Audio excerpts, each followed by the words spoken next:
Okay, so magandang umaga, magandang tanghali, magandang hapon, magandang gabi sa inyo pong lahat.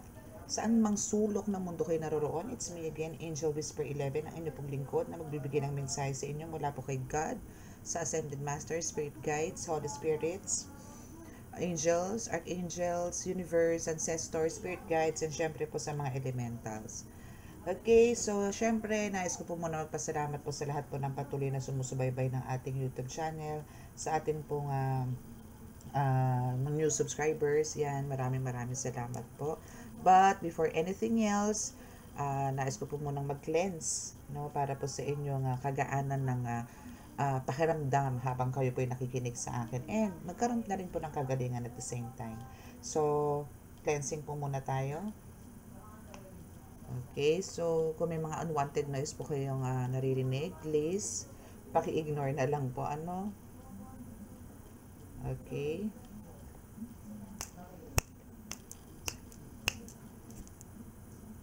Okay.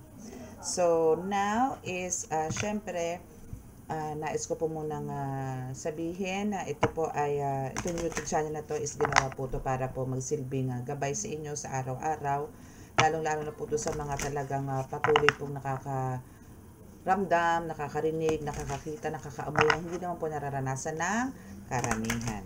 Okay, so this reading or this YouTube, this channel is for you po talaga. Lalong-lalo na po dun sa mga nasa spiritual awakening na po na tinatawag. No? So, this is for you. Okay?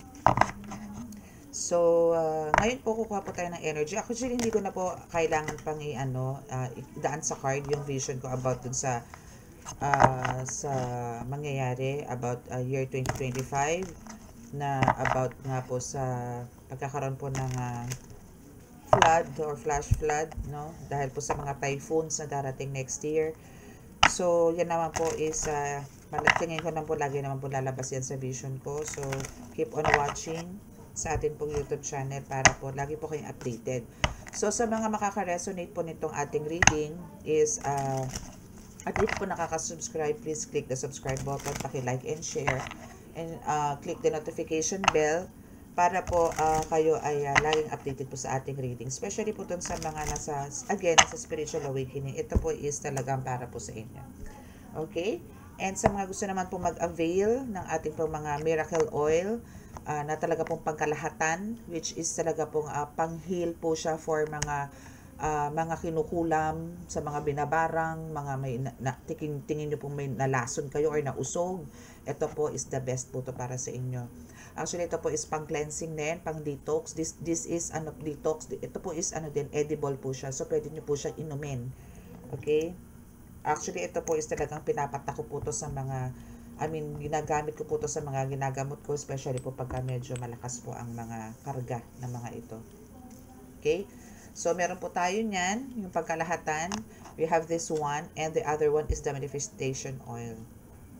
So, ito po is para naman po to sa mga gusto po ng kagaanan po sa buhay or mga wishes nyo po is mag-grant. So, meron po akong instructions dyan para po maklaim ninyo easily, no? But you need to wait for it patiently. No? Hindi naman po pagka winish nyo po ngayon or minanifest nyo today is tomorrow nandyan na po. But, I'll assure you po na magaganap at magaganap po. Basta po, good intention po tayo, okay? Para po i-bless po at ibigay po sa inyo ni God yung minamanifest ninyo, no, with the help of my oil. Okay? So, yun po ang mas gusto nilang itawag kesa po sa pangkabuhayan, panggaan ng buhay. Mas yun po ang sinabi po sa akin ng aking mga guides. And again, this is a reminder po na hanggang December 21 lang po ako. December 21 lang po ako mag-accept ng reading. Okay? So, sa mga gusto po magpa-reading this month, December, para po malaman ninyo yung life purpose ninyo, para po magkaroon ng clarity, yung mga bumabagabag sa isip ninyo, pa-schedule na po kayo, okay? So, let us pray. Tingnan po natin kung ano yung energy na makuha po natin at message from God, okay? Okay, so let us pray.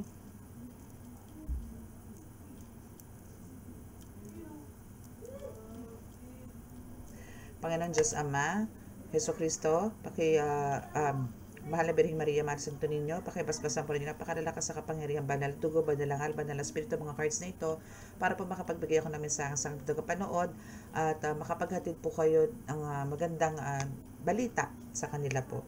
Naway kami po inyong bigyan na lagi ng kaligtasan, ilay po sa anong kapahamakan, disgrasya sa kuna, at anong po klase ng karamdaman at tukso, at bigyan po ng kagalingan lahat po na may karamdaman. Maraming salamat po. Amen.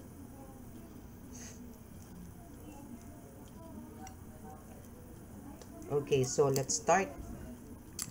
Okay, so kukuha po muna tayo ng energy from the elf.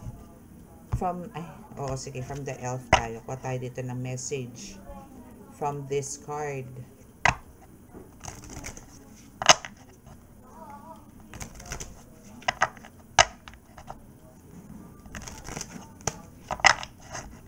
Okay, so let's start. So, kukuha po muna tayo dito ng at least 5 cards. So, we have the Ace of Pentacles for your first card. So, dito lang po sa 5 cards. Dito lang po sa Ace of Pentacles na to is says na, kumbaga, Spirit says na this Ace of Pentacles is nagbibigay po sa inyo talaga to ng parang, alam niyo yun, walang bigat or walang pressure na mangyayari sa inyo this month of December, and hopefully dire-diretso na po to, no? And we have the 6 of Wands, Knight of Wands, and what else? Oops, yun, natapon, wait lang po. Natapon, pindutin. And we have the 3 of Swords and the 2 of Swords. Wow, 2 of Swords. Okay, so Ace of Pentacles, 6 of Wands, Knight of Wands, 3 of Swords, and 2 of Swords. So, kung in general ko siya i-read, no, parang sinasabi lang dito na, kumbaga, kailangan lang po natin talagang still, no, to pursue your dreams, kailangan po natin talaga dito ng hard work. Though, kahit na andito yung meron po tayong mga struggles, meron tayo, no, kahit po ako, kahit po meron po tayong mga pinagdadaanan sa araw-araw, minsan po talaga may mga emotional pains pong pumapasok sa atin, no? Na hindi po natin inaasahan. We have the 2 of Swords here na talagang we must, no, na kumbaga maging laging handa sa mga parating na pagsubok, kasi hindi po natin nakikita yan, Hindi po natin yan mararamdaman agad-agad unless nandito na, nasa harap na po natin yung mga pangyayari.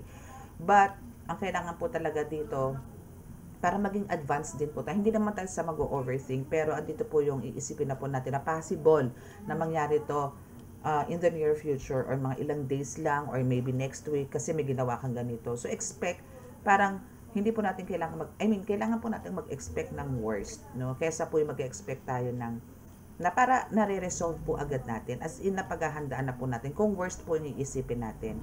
Pero I'm not saying that it's negative, kasi tao lang po kasi tayo talaga, na talaga pong meron po tayong minsan na mabilisang desisyon na akala po natin tama, which is hindi. Yun po ang tao, Wala po tayong perfectong pag-iisip.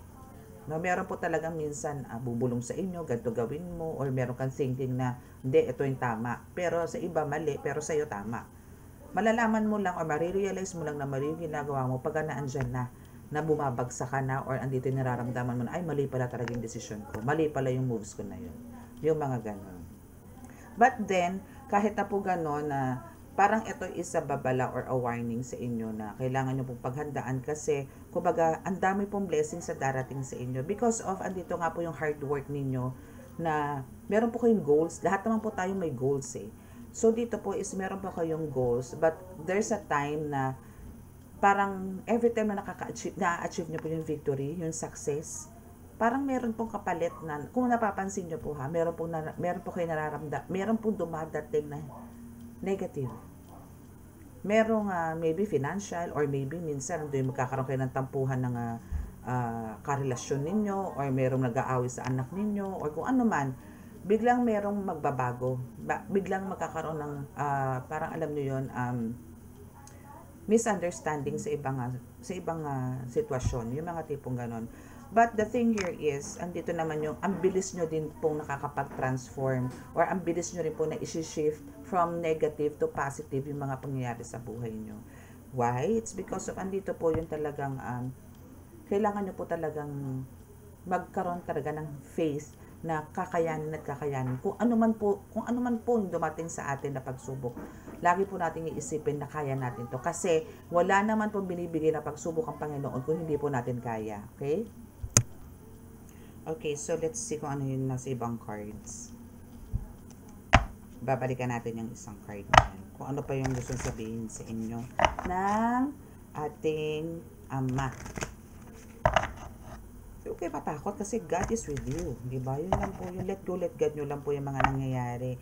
Kumbaga, that's God's plan. Again, kung meron man po mga pagsubok na dumadating sa inyo, it's because of, it's God's plan. Okay, it's God's plan, okay? Okay, so for, from this deck, bottom of the deck is we have the Five of Swords, and we have the Queen of Swords. So, kumbaga, andito yung dito sa Five of Swords is, andito talaga yung parang, hindi mo, this time around, hindi mo talaga hahayaan na magtagumpay pa itong mga taong to. Kasi, you have this power na talagang overwhelming. No? Na talagang andito ka para, hindi lang ipagtanggol ang sarili mo, hindi lang ipagtanggol or makasurvive yung family mo, hindi lang sila eh. You have a very big mission here on earth. No? Okay, so you are the Star. We have the Ace of Pentacles. King of Cups is here also. O, diba? Ang ganda ng first card mo. You are the Star. Diba? So, andito yung talagang kahit na sabihin natin na tayo ay parang tingin natin is very hopeless na tayo sa buhay. But still, there's always hope na ibinibigay dito si God. Kasi the most, parang, alam niyo yun dito sa atin sa mundo, kumbaga, kung ano man yung matinding pagsubok na dumadating sa buhay natin, for me po, no, is yung, kung paano po tayo kakain kinabukasan, or paano tayo kakain, parang, alam niyo, nakasurvive tayo this day, the whole day, then the next day, pagising po natin, ano na naman ipiprepare mo mong food, alam niyo po yung pag-iisip ng ulam, napakahirap pa. Yung mag-iisip ka kung ano iluluto mo, pagkakasyahin mo si budget, ano mabibili sa ganito, yung mga tipong ganon. No? So, yun po, isa po yan. But, andito po yung kumbaga, sinasabi ni God na kamalma ka. Everything is in my control. I'm here to guide you. I'm here to provide everything na need mo. Na kahit hindi mo nga hingin, is ibibigay niya eh. At as in ngayon, dito sa Ace of Pentacles, is abot kamay mo na yung mga pangarap mo sa buhay. Or for some of you is talagang na-reach na yung tinatawag na success sa buhay. Maybe for some of you is talagang naibigay na ni God. No? Na-serve na sa'yo ni God yung mga talagang pangangailangan mo. And talagang ito is, hindi mo ini-expect na talagang andito yung amazed ka sa mga nangyari sa buhay mo ngayon. And also, we have the King of Cups here eh. Kumbaga yung power mo dito, stability in life, is talagang nag-uumapaw. As in talagang, masasabi kong overpowering. But, the good thing here is, hindi mo siya inabuso. Binalanse mo, at talagang andito yung, ang laki kasi ng takot mo sa Diyos dito eh. Parang you're here na kahit na full of powers ka, still andito yung paa mo is nakaapak sa lupa, which is very good, no? And we have the Knight of Swords. Talagang susuungin mo ang lahat, ha? Lahat susuungin mo. And you have this powerful swords with you also, given by God, given by the universe. And ito naman is talagang pinangarap mo. Pinangarap mo to, and this is one of your desire na magkaroon ng this kind of weapon, especially po sa mga healers ngayon na nanonood ng mga or nasa spiritual awakening. Ito po is alam ko minamanifest nyo to. But because of andito po yung hard work, andito po perseverance, determination na binibigay ninyo, makiklaim nyo po yan, ma-achieve nyo po yan. And for some of you is na-achieve na po yan. You have the sword here. Hinahawakan nyo na po ngayon yan. And maybe for some of you is talagang, maybe binigyan din po kayo ni Archangel Michael ng sword, no, para may panalo nyo po ang lahat ng laban sa spiritual. Okay? What else? Wow, the world. Alam niyo yung kanina, the star, and now the world. So, kamusta si universe? So, universe is with you, di ba? And we have the hangman. Okay, so for some of you, talaga may umaawat ha, na para makuha nyo yung mga success ninyo. Fortune, fame, no? Somebody is controlling this, no? But there is the Ace of Swords, which is hindi po siya mananalo. And also yun na nagmamanifest and trying to, alam mo yun, trying to expose everything or trying to see the truth behind this, the hangman, which is yung umaatake sa inyo. So, hindi ka naman syunga-syunga na dito eh. Hindi ka na rin manhid dito. So, kamusta mo na lang yung mga taong umaatake sa inyo. Mutual friends, for sure meron ka. Mutual relatives, no? Meron ka. Kasi, pero, let man na lang, let go, let God yun na lang po yan. Basta, mag-move forward ka sa mission mo.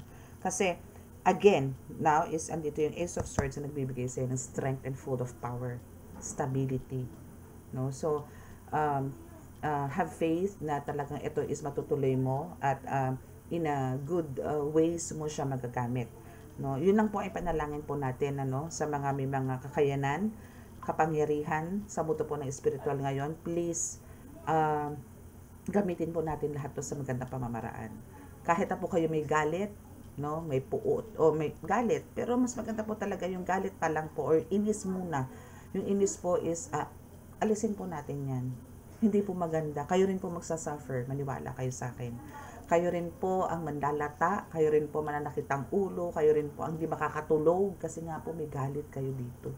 Na alam nyo naman sa sarili nyo, hindi po kayo sanay na meron kayong bit-bit dito. So better to meditate, no, meditation, and keep on praying. That's your spirit says. That's God's. That's God's wants me to tell you this time for you. Okay? Is there anything else? The Hermit. Yes, because kasi God is guiding you. The Holy Spirit is guiding you. The universe is guiding you. Okay? And you have this divine light. Talaga pong guided kayo from above. You see the light? No, it's from above. It's from God. It's from the universe. And we have the Nine of Swords, which is there's a lot of talagang backstabbers, no, na still attacking you. And normally, bakit sila umaatake sa iyo, no? It's because of achievements, wealth, fame na meron ka, the star card na meron ka, the world na meron ka. Yan yung ayaw na ayaw nila. Makikilala ka, magiging mabango ka sa maraming tao, na marami kang friends, marami nagmamahal sa iyo. Yan yung ayaw na ayaw niya. No? Kasi pakiramdam niya, mas deserve niya yun. Kasi mabait siya. Kasi ganito yung pagkakakilala niya sa iyo, ganito siya noon, ganito ka noon, ganito siya noon. Ganun. No? Pero sorry. You are the chosen one. And we have the Four of Pentacles. See, you are the Queen of Wands. And here's the Moon.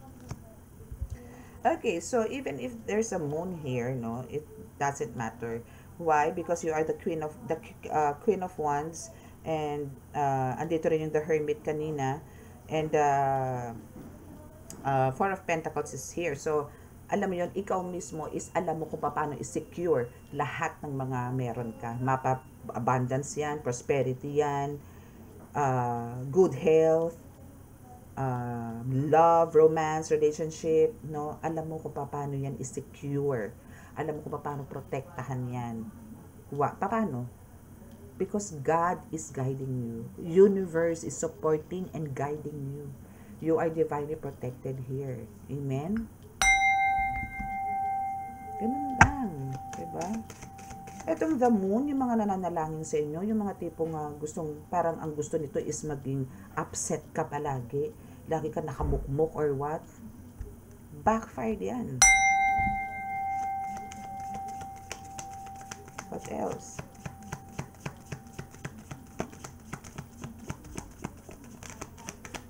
Okay, so wala na.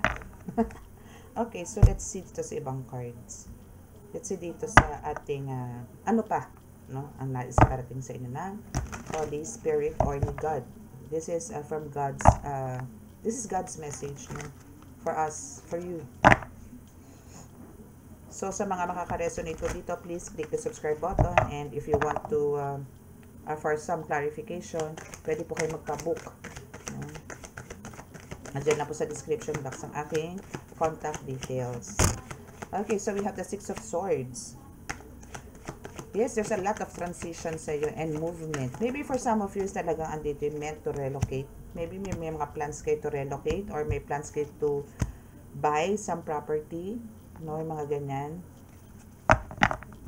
Or for some of you, talagang andito yung maybe may plans to travel or kung sa relationship or whatsoever, na medyo parang may plans ka, na maybe nagkaroon ka ng disappointments, you need to move on. And you are again the Queen of Wands. This is a confirmation na you are the Queen of Wands here. Kasi you have this full of passion, full of passion sa kung ano yung ginagawa mo. Nag-enjoy ka dito eh. Hindi ka nakakaramdam ng pressure, especially sa mission mo in healing, or maybe for some of you for this tarot reading, kung ano man ang ginagawa mo spiritually, no? Isang dito yung nag-enjoy ka, andito yung very fulfilling, no, yung mga ginagawa mo. You have the power, you have the courage, no? Power, you are the Queen of Wands. Eto ka eh. Yung tipong ang pakiramdam mo dito is para kang Diyosa. Pero yung pagiging Diyosa mo, you have this angelic face, you have this appearance na very accommodating, approachable, but deep inside, pag kinante ka dito, you're roar. Ganun. You are wild as a beast. Lalo na sa spiritual. Parang, pagdating sa spiritual dito, if alam mong naagrabyado yung mga taong inosente, kulang na lang lunukin mo yung mga yan, nguyain sa kailuwa ulit. Kasi hindi mo sila kailangan sa katawan mo. Okay? Ganon ka katapang. And Five of Wands is here. Gano'n naman talaga itong mga taong to. Talagang andito yung still nakikipag-compete sa'yo. Gusto nila kasing ayaw nila syempre, itong mga taong to nakikipag-compete, especially yung mga gaya-gaya, putumaya, dyan sa tabi-tabi. No? Na nanonood sa'yo, nakikinig sa'yo, pinakapakinggan ka, or maybe for some of them is pinupuntahan ka pa nga to observe, no? So, andito yung, they're here to compete you, pero ikaw is just go on, no? Andito yung, hindi mo sila pinakikialam, which is dapat, no? Hindi mo sila talaga dapat pansinin. Let go, let God mo yung mga ganyang tao. Do your mission, do your job. Yun lang, no? Manahimik ka, okay? So, kung sino man yung nakikipag-compete sa'yo, nakikipag-away sa'yo, ginagaya ka, hayaan mo sila. Just be proud. Kasi ginagaya ka. Meaning, meron kang kakaiba na wala sila. Na gusto nilang kunin sa'yo kung ano yung meron ka. So, stay humble, okay? And keep praying, no? Na mas ma-enhance mo yung, mas bigyan ka pa ng enhancement or development sa mga gifts and abilities na binigay sa'yo ni God. Na wala sila. Kasi ginagaya ka lang nila eh. No? Ngayon, sa totoo lang, buhay nito mga to is very complicated. Dahil sa ginagawa nila sa'yo. Ano to eh, pagbabackstab tong ginagawa sa'yo. Pagbabackstab. No? Nare-realize ng iba yan na every time na ginagaya ka is andito yung may nangyayari sa kanila. No? Okay? So, yes, because of the Hierophant is here. So, again, sinasabi ko sa inyo, talaga may mangyayari sa kanila every time na ginagaya. Kasi lahat po talaga tayo, again and again and again, lahat po tayo is may kanya-kanya pong uniqueness. Hindi po pwede magkakapareho tayo. Magkakaiba po tayo ng utak. Magkakaiba po tayo ng powers, no, na binigay, na pinagkatiwala po sa atin ni God. Magkakaiba po yan. Hindi po tayo pare-pareho. Though, meron po talaga tayong almost the same. No? Ako po, katulad ko po, anyway, pagka nagpagamot na lang po kayo sa akin kasi meron talaga akong ways or meron akong pamamaraan kung paano po ako magpasapi sa pasyente. Okay? Yung po yung sa mga nagwo-walk in, ha? And we have the Three of Swords. So now, dito po sa Three of Swords is, kumbaga, yes, you still, actually, talaga namang ano to eh, normally, talaga po dito sa mundo po natin is talagang hindi po natin maiiwasan yung minsan may tampo, minsan may toyo, no? Yung tinatawag na topak. Minsan may mga ganun po tayo, no? Na tipong wala naman dapat tag-awayan, pero andun yung papasukin at papasukin ka ng mga entities na to na talagang bubulabugin yung peaceful life mo, no? May mga ganon na tipong halimbawa meron kang hinahanap na bagay, iinit na ulo mo kasi napaka-importante, no? Kailangan mong hanapin. And all of a sudden, mamaya bibigla mo switch to to beast, no? And for some of you, talagang syempre pagka naranasan nyo po yung mga tipong lalo na yung mga heartbreaks, separation, mga ganyan, may problema po sa mga love, naku, talaga naman, nanggagalaiti po yung mga yan. So, calm down, no? Try to talk to God. Bigyan po kayo ng kaliwanagan, biglang kalinawan ng pag-iisip para po hindi po kayo maligaw. Pagka mga ganyan pong bagay na parang pakiramdam nyo, parang durog na durog kayo, babang-baba kayo, down na down po kayo. Kailangan nyo pong pilitin makita ang liwanag kahit po napakaliit, no? Kailangan nyo pong makita yan. Para po hindi po kayo lamunin o sakluban, no, ng dark shadows na naandyan lang na nag-aabang sa labas. Na naandyan lang sa tabi-tabi na anytime pwede po kayong sakluban hanggang sa mag-wild na kayo, hanggang sa magrumentado na kayo, hanggang sa lahat dapat isa lang ang kaawin, naging buong pamilya, naging buong community na. Parang ang galit mo dumami na. Because of in-embrace mo yung anger, hatred, no? So better na mag-ano po kayo, i-release nyo po yun. Maliit pa lang, i-rebuke nyo na agad yung galit. I-rebuke nyo agad yung demons. No?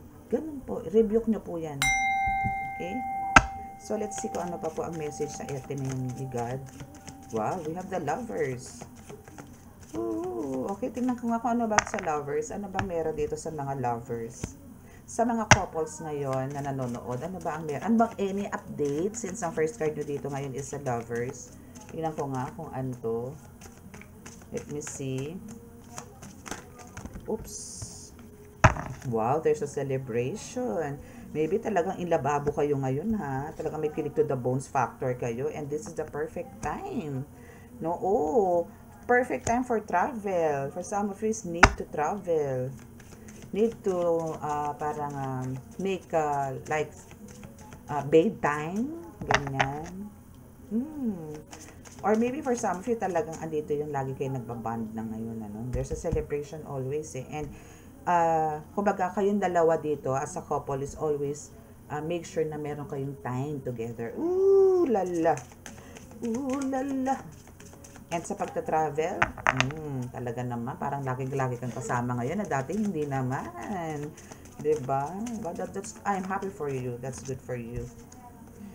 And this is for life. We have the infinity sign here, no? So talagang ito is mas yayabong, mas lalakas, mas punong-puno ng pagmamahal. Congratulations. Actually, maganda po yung reading nyo ngayon. Maganda siya, pero hindi lahat, no? As in, talagang alam nyo po, kung tayo po ay bida, talaga po may kontrabidang lalabas. Hindi ko malumabas ng kontrabida. So, ang kailangan lang po talaga natin dito is, parang, always try to calm down, no? Parang kailangan nyo lang po dito is to assess, to evaluate yung mga gusto nyo pong sabihin.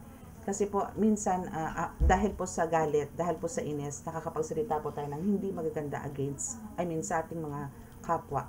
No? So, better to be quiet or better to keep it to yourself. Then, breathe in, breathe out para po naging ma-cleanse po kayo. Meditation is the best po talaga. Pagka talagang super toxic na po kayo, breathe in, breathe out, take, meditation, no, gawin nyo po, mag-meditate po kayo, para po ma-release nyo po lahat, and please ask forgiveness to God, every time po na nagkakaroon po tayo ng mga kasalanan sa atin pong kapwa, no? Okay, so that's your reading. So about your success, no, ano din dito, no? No doubt na talaga pong kayo is meant again to uh, to have a successful life. Hindi lang po year 2025, maybe maglalast to ng 10 years to 15 years, no? So, kailangan na po natin tong pakaingatan and pagyamanin pa. And pakaingatan at huwag pong abusuhin kung ano man po yung dumadating na blessing sa atin, okay? So, that's your reading. And please, sa mga naka-resonate po at hindi po nakaka-subscribe, please click the subscribe button, paki-like and share, and paki-click ang notification bell para pa-update kayo lagi sa ating reading. And sa mga, again, sa mga gusto pong magpa-book ng reading, nandiyan lang po sa description box ang aking contact details. Even po sa mga gusto pong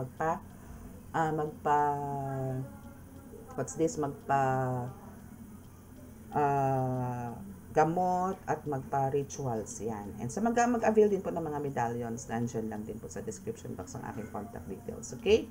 So, that's it. And now, let's go to our healing session. Okay. So, bow your heads. Again, doon po sa mga marinig nyo po ng mga unwanted noise, please paki-ignore na lang po. And please, i-feel nyo po yung healing energy na ibubuga ko po sa inyo from God. Okay, from Holy Spirit.